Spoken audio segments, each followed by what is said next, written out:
وہ اپنی اسپیس بڑھانے کی کوشش کرتی ہیں، اور یہ کنٹینیوڈ پروسیس ہے، یہ ایک پارلیمنٹری ڈیموکریسی میں چلتا رہتا ہے، اور مطلب اس کو کہنا چاہیے انفارچونیٹ ہے کہ نہیں ہونا چاہیے، بٹ ہوتا ہے۔ فواد صاحب یہ بتائیے گا کہ یہ جو اپوزیشن نے ای وی ایم کے ایشو کو الگ کر دیا ہے اور باقی ایشوز کو جو مالی معاملات بھی ہیں، آئی ایم ایف کا پرابلم بھی اس کے ساتھ جڑا ہوا ہے، اس کو الگ کر دیا ہے، تو یہ بھی تو کچھ انڈیکیشن ہے نا؟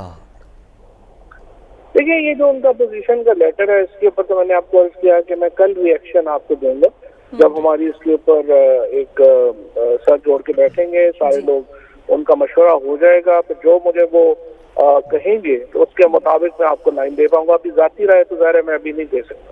اچھا فواد چودھری صاحب، ظاہر ہے مہنگائی بھی ہے، حکومت کنٹرول کرنے کی کوشش تو کری ہے، لیکن مجبوراً آپ لوگوں کو جو ہے وہ ریٹس بھی بڑھانا پڑ رہے ہیں۔ اپوزیشن کہتی ہے کہ یہ آپ جو لوگ بار بار کہتے ہیں نا کہ حکومت کہیں نہیں جا رہی، 5 سال پورے کریں گے، تو یہ تب کہنا پڑتا ہے جب حکومت خود بھی جو ہے نا کوئی شک و شبہات ہوتے ہیں انہیں۔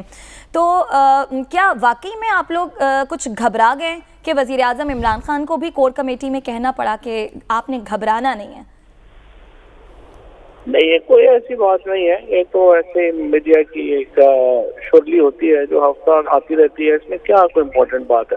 ظاہر ہے کہ کوئی ایسے حالات نہیں ہے پاکستان میں، اسٹیبلٹی ہے، اکانومی بھی بڑی اسٹیبل ہے، یہ تو ایسے ہی باتیں ہیں۔ مہنگائی ہو گئی ہے، ہم یہ کہہ رہے ہیں کہ ایک طرف ہم کہتے ہیں مہنگائی ہو گئی ہے، دوسری طرف لوگوں کی جو آمدنیوں میں اضافہ ہوا ہے وہ آپ اگنور ہی کر دیں۔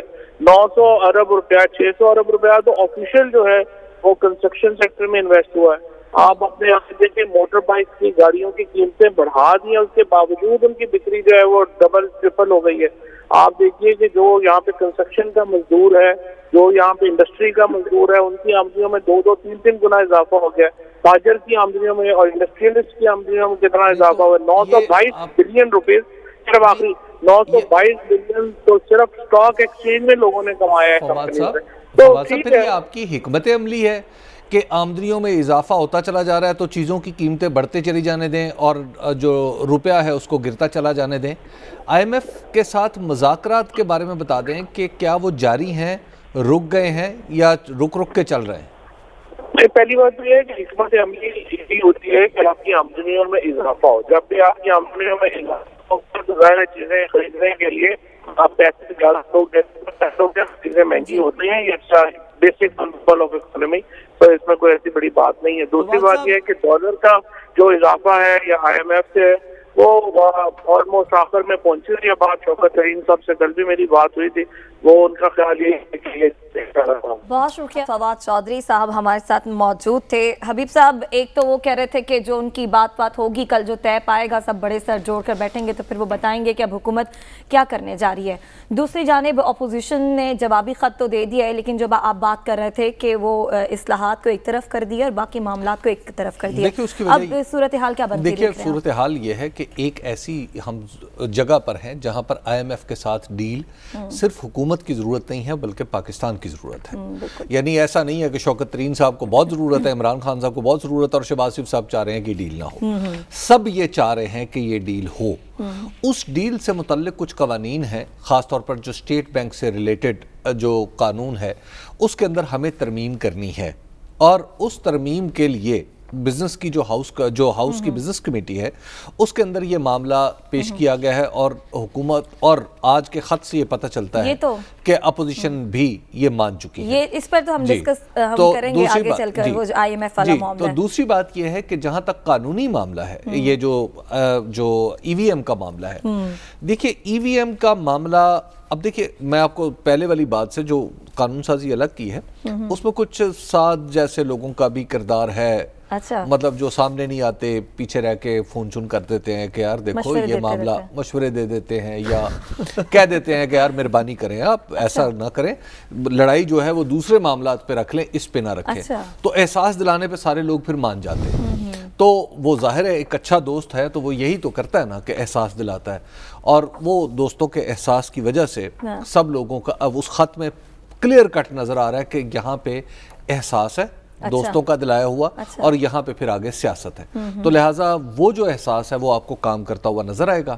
اب جیسے ابھی ورنہ فواد چودھری صاحب جو ہیں، کبھی ان سے وہ ہمیشہ یہ کہتے ہیں کہ اچھا جی